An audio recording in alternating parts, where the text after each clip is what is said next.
नमस्कार विद्यार्थियों। हम कौटिल्य पढ़ रहे थे। हमने कौटिल्य के परिचय, उसकी जो रचना अर्थशास्त्र है उसके बारे में, अर्थशास्त्र में राजनीतिक ज्ञान का क्या महत्व है, राज्य की उत्पत्ति कैसे हुई, राज्य के अस्तित्व का प्रयोजन और संप्रभुता क्या है, इसके बारे में हमने चर्चा की थी। राज्य का सप्तांग सिद्धांत भी आपको बताया था कि राज्य की जो 7 जो प्रकृतियाँ होती हैं जिसको हम सप्तांग सिद्धांत कहते हैं, जैसे स्वामी, अमात्य, जनपद, दुर्ग, कोष, दंड और मित्र। इसके बाद राज्य का कार्य क्षेत्र की चर्चा की थी और हमने बताया था कि राज्य का जो कार्य है वो लोक कल्याणकारी राज्य है, इसलिए वो प्रजा रक्षण, जन कल्याण, राज्य के आर्थिक दायित्व, न्याय व्यवस्था का संचालन, सामाजिक व्यवस्था का संचालन, प्रशासनिक प्रणाली का निर्वाह, परराष्ट्र संबंधों का संचालन, इनकी हमने बात की थी। इसके बाद हम बात करते हैं शासक के व्यक्तिगत गुणों की, कि कौटिल्य ने शासक से व्यापक दायित्वों की पूर्ति की अपेक्षा की है, इसलिए उसे जटिल प्रशासकीय दायित्वों का निर्वाह करने के लिए उसमें उपयुक्त क्षमता, योग्यता का होना आवश्यक है। इसलिए राजा को कर्तव्य पालन में सक्षम बनाने के लिए उसकी शिक्षा दीक्षा, उसका प्रशिक्षण की कौटिल्य आवश्यकता महसूस करता है। कौटिल्य ने राजा को 3 प्रकार के गुणों की अपेक्षा की है। पहला कहा है कि राजा को उत्तम नैतिक चरित्र का व्यक्ति होना चाहिए। दूसरा, ऐसे उसे कार्य साधक गुण होने चाहिए जो प्रशासनिक दायित्वों का निर्वाह कर सके। और तीसरा है, शासक के में सकारात्मकता हो, उसमें निष्ठा हो और एक पॉजिटिव एनर्जी वाला व्यक्ति होना चाहिए और संयम से कार्य करने वाला होना चाहिए। तो राजा के नैतिक गुणों में कौटिल्य ने इंद्रिय नियंत्रण और विनम्रता को अत्यंत महत्वपूर्ण माना है। और कौटिल्य ने राजा को काम, क्रोध, लोभ, मान, मद और हर्ष आदि वृत्तियों के वश में न रहने का परामर्श दिया है। कौटिल्य ने चेतावनी भी दी है राजा को कि यदि राजा काम, क्रोध आदि के वश में हो जाएगा तो वह शासन करने और राज्य की रक्षा करने में असमर्थ रहेगा, इसलिए राजा को इसका उदाहरण वो बचना चाहिए। कौटिल्य ने ऐसे राजाओं के भी उदाहरण दिए जिन्होंने काम आदि शत्रुओं से बचे रहकर तथा जितेंद्रिय रहकर चिरकाल तक राज्य का भोग किया। ऐसे दुर्गुण वाले राजाओं का भी उदाहरण दिया है। राजा में बुद्धिमत्ता, दूसरों के गुणों को ग्रहण करने की तत्परता, संतुलित व्यवहार कर दूसरों को प्रसन्न करने की इच्छा पर बल दिया है। इसके बाद आता है शासक की दिनचर्या, कि कौटिल्य ये कहता है कि राज्य को सुचारू रूप से संचालन के लिए प्रतिदिन उसके द्वारा किए जाने वाले कार्यों का एक वर्गीकरण कर लिया जाना चाहिए कि मुझे किस समय क्या कार्य करना है। तो राजा की दिनचर्या को दिन के 8 भाग और रात्रि के 8 भागों में विभाजित करते हैं। दिन के जो 8 भाग हैं उसके कार्यक्रम वो बताता है कि प्रथम भाग में राजा को प्रजा की रक्षा के उपायों और राज्य के आय और व्यय का निरीक्षण करना चाहिए। तो द्वितीय भाग में प्रजा के अभियोगों, परेशानियों को सुनना चाहिए। तृतीय भाग में स्नान, भोजन और स्वाध्याय करें। चतुर्थ भाग में कर विभाग का निरीक्षण तथा अधिकारियों की नियुक्ति, स्थानांतरण आदि प्रश्नों पर का निर्णय करें। पंचम भाग में मंत्री परिषद से विचार विमर्श तथा गुप्तचरों से जो सूचनाएं प्राप्त होती हैं उनकी जानकारी ले। तो छठे भाग में राजा द्वारा अपनी इच्छानुसार व्यतीत करना तथा तत्कालीन आवश्यकता के अनुसार कोई भी कार्य संपन्न कर लेना। 7वें भाग में सेना संबंधी कार्यों का निरीक्षण करना। तो 8वें भाग में सेनापति के साथ युद्ध आदि विषयों पर विचार विमर्श करना। तो कौटिल्य ने राजा से अपेक्षा की है कि दिन के 8 भागों में जो निर्धारित कार्य है उनको पूरा कर लेना चाहिए और उसके बाद कुछ समय संध्या, उपवास आदि के लिए उसे व्यतीत करना चाहिए, यानी कि काम को टालें, काम को कंप्लीट करता रहे। इसलिए 8 भाग बांटे। अपन पढ़ाई करते हैं तो हमें भी अपने सब्जेक्ट वाइज ऐसा कर लें तो अपन को काफ़ी उपयोगी रहेगा।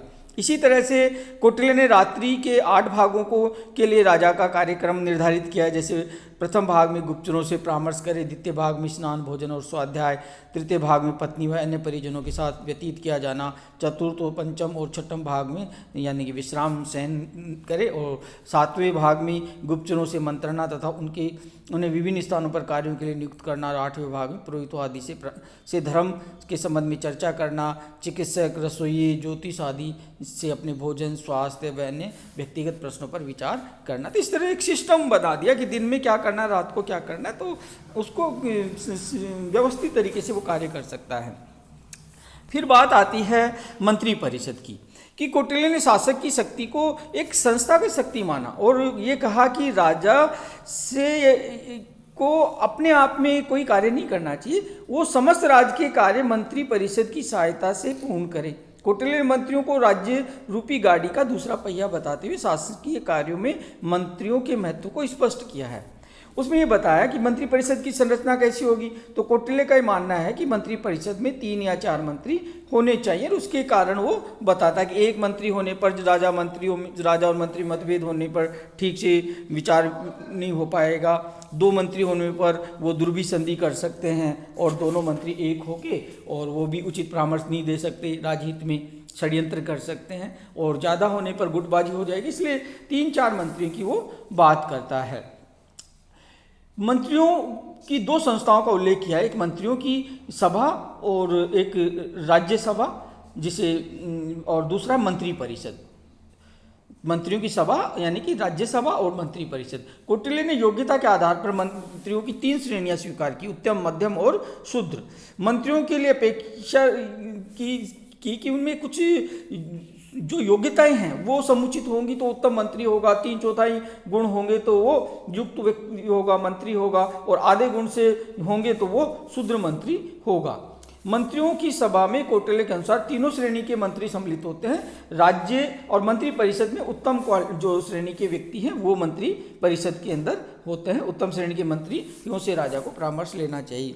कौटिल्य ने मनु, बृहस्पति और शुक्राचार्य के मतों का उदाहरण देकर यह स्पष्ट किया है कि यदि ये आचार्य मंत्री परिषद में 12, 16, 20 मंत्रियों की नियुक्ति को उचित मानते हैं, किंतु कौटिल्य ये कहता है कि समय और परिस्थितियों के अनुसार राजा को मंत्रियों की संख्या निर्धारित करनी चाहिए। फिर बात आती है मंत्रियों से परामर्श का कार्य क्षेत्र या उसकी प्रक्रिया क्या होगी। तो कौटिल्य ये 5 प्रकार के विषयों पर राजा को मंत्रणा देने की वो बात करता है। वो कहता है कि राजकीय कार्यों की सुचारू रूपरेखा निर्धारण करना तथा उन्हें प्रारंभ करने के उपाय बताना, उच्च पदों में नियुक्ति व कर आरोपित करने की सिद्धांतों पर चर्चा करना, राज्य में तथा पड़ोसी राज्यों में विद्यमान स्थितियों व परिस्थितियों का मूल्यांकन करना, राज्य के समक्ष संकट उपस्थित हो जाने पर संकट से निकलने के उपायों की बात करना, राज्य के प्रयोजनों की पूर्ति के लिए सामान्यतः अपनाई जाने वाली नीति पर चर्चा करना। इन 5 चीज़ों का अवलोकन ये स्पष्ट करता है कि कौटिल्य की शासन के समस्त महत्वपूर्ण कार्य नीति निर्धारण, योजना निर्माण, कर व्यवस्था, नियुक्ति, शांति, युद्ध सब मंत्रियों के परामर्श से होंगे। कौटिल्य ने राजा को विषय के महत्व के अनुसार मंत्रियों से अलग अलग व सामूहिक रूप से परामर्श लेने का सुझाव दिया है। राजा को मंत्रियों से सामूहिक परामर्श का सुझाव दिया है, लेकिन कोई मंत्री अनुपस्थित हो या राजधानी से बाहर हो तो राजा पत्र के माध्यम से उनसे परामर्श प्राप्त कर सकता है। तो कौटिल्य का ये कहना है कि यदि मंत्री परिषद में किसी प्रश्न पर सर्वसम्मति ना हो तो राजा को बहुमत के आधार पर निर्णय लेना चाहिए। कौटिल्य ने निर्णय प्रक्रिया को पूर्णतः एक डेमोक्रेटिक बनाने के पक्ष में है। कौटिल्य ने राजा को स्पष्ट परामर्श दिया है कि वह किसी मंत्री से अपनी निकटता के आधार पर उसके परामर्श को स्वीकार न करे, अपितु मंत्रियों के परामर्श में गुण दोष का विवेचन कर उपयुक्त निर्णय ले। तीसरी बात आती है मंत्रियों के दायित्व।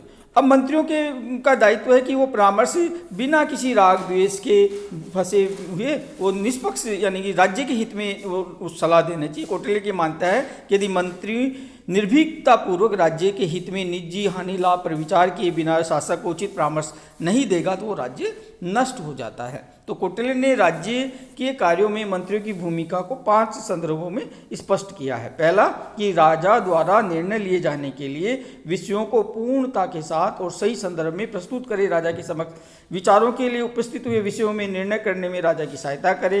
राजा द्वारा यदि कोई निर्णय कर लिया गया हो तो उसका मूल्यांकन करके उस निर्णय की पुष्टि करना अथवा उसका खंडन करना, ताकि मंत्री जो भी मंत्रणा है उसकी का एक निष्कर्ष निकल सके। यदि किसी बिंदु पर मतभेद हो तो इस प्रकार परामर्श देना कि कोई संशय नहीं रह जाए और राज्य के निर्णयों की क्रियान्विति सही तरीके से हो जाए। उसके बाद मंत्रियों की योग्यता के ऊपर कौटिल्य बताता है कि वो स्वदेश में जन्म हुआ हो, विद्वता एवं गंभीरता हो, कार्यकुशलता हो, यशस्वी वक्तृता देने की क्षमता हो, उत्साह व प्रभावशालीता हो, अविलंब निर्णय लेने की क्षमता हो, पवित्र आचरण, स्नेह की प्रवृत्ति, राजभक्ति, शारीरिक एवं मानसिक क्षमताओं से संपन्न, लोकप्रियता, जड़ता एवं चपलता का अभाव हो, अकारण लोगों से बैर मोल लेने की अभिवृत्ति ना हो। तो कौटिल्य ने उपयुक्त समस्त गुणों से युक्त मंत्रियों को उत्तम, इससे 3/4 गुणों को धारण करने वाले मंत्रियों को मध्यम तथा इसमें आधे गुणों को धारण करने वाले मंत्रियों को शूद्र मंत्रियों की संज्ञा दी है, जो अपन ने पहले चर्चा की।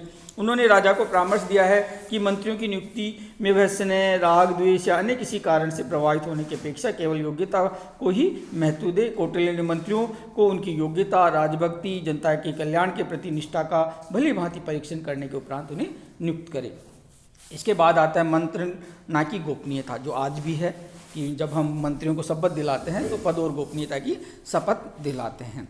तो कौटिल्य ने मंत्रणा की गोपनीयता को बहुत महत्व दिया है कि उपयुक्त स्थान, उपयुक्त समय का चयन आवश्यक है, कि मंत्रणा का स्थान इतना सुरक्षित होना चाहिए कि वहाँ कोई होने वाली बातचीत कोई नहीं सुन सके। कौटिल्य की मान्यता है कि मंत्रणा के स्थान पर पशु पक्षी भी उपस्थित नहीं होने चाहिए। कौटिल्य ने राजा को सचेत किया है कि उसकी भावभंगिमाओं आदि से मंत्रणा की गोपनीयता प्रकट हो सकती है, इसलिए राजा को मंत्रिपरिषद से परामर्श करने के उपरांत लिए गए निर्णयों की क्रियान्विति से पूर्व अपनी भावभंगिमाओं के माध्यम से यह प्रकट नहीं होने देना चाहिए कि क्या निर्णय लिया गया है। राजा को मंत्रियों पर भी निगाह रखनी चाहिए ताकि मंत्रणा की गोपनीयता भंग ना हो। वे मंत्रणा की गोपनीयता को भंग करने वाले को कठोर दंडनीय अपराध की बात करता है। मंत्रणा की गोपनीयता को भंग करने के अपराध के लिए कौटिल्य ने देश निकाला, मृत्यु दंड जैसी कठोर दंड की व्यवस्था की है। फिर बात आती है मंत्रियों पर नियंत्रण की, कि कौटिल्य ने राजा को यह भली भांति सुनिश्चित करने का परामर्श दिया है कि उसकी मंत्री राज्य के विरुद्ध कोई षड्यंत्र तो नहीं कर रहे हैं तथा किसी प्रकार के भ्रष्टाचार में तो लिप्त नहीं है। कौटिल्य ने गुप्त उपायों द्वारा अमात्यों, मंत्रियों के आचरण का परीक्षण करने का परामर्श दिया है। कौटिल्य ने गुप्तचरों के माध्यम से समय समय पर अमात्यों की 4 प्रकार से परीक्षा की जा सकती है, जैसे धर्मोपाध्याय यानी कि धर्म के द्वारा, अमात्य के हृदय की पवित्रता की परीक्षण, कामोपाध्याय यानी स्त्री समागम के अवसर उपस्थित करने के द्वारा उसके चाल चलन का परीक्षण, अर्थोपाध्याय यानी गुप्त उपायों द्वारा मंत्रियों को धन का लोभ दिखाकर उनके आचरण का परीक्षण, भयोपाध्याय अर्थात भयभीत के शासन के विरुद्ध आचरण करने के लिए प्रेरित करने की द्वारा मंत्रियों की निष्ठा का परीक्षण किया जा सकता है। यानी कि धर्मोपधा, कामोपधा, अर्थोपधा और भयोपधा।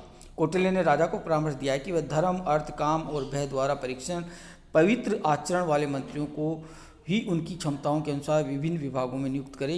किंतु कौटिल्य ने मंत्रियों पर निगरानी रखने के कार्य को अत्यंत सतर्कतापूर्वक किए जाने की बात वो करता है। उसकी मान्यता है कि यदि मंत्रियों को पता चले कि उनकी आचरण का निगरानी रखी जा रही है तो वो राजा से अप्रसन्न हो सकते हैं, इसलिए बड़ा सावधानी से ये चीज़ करनी है।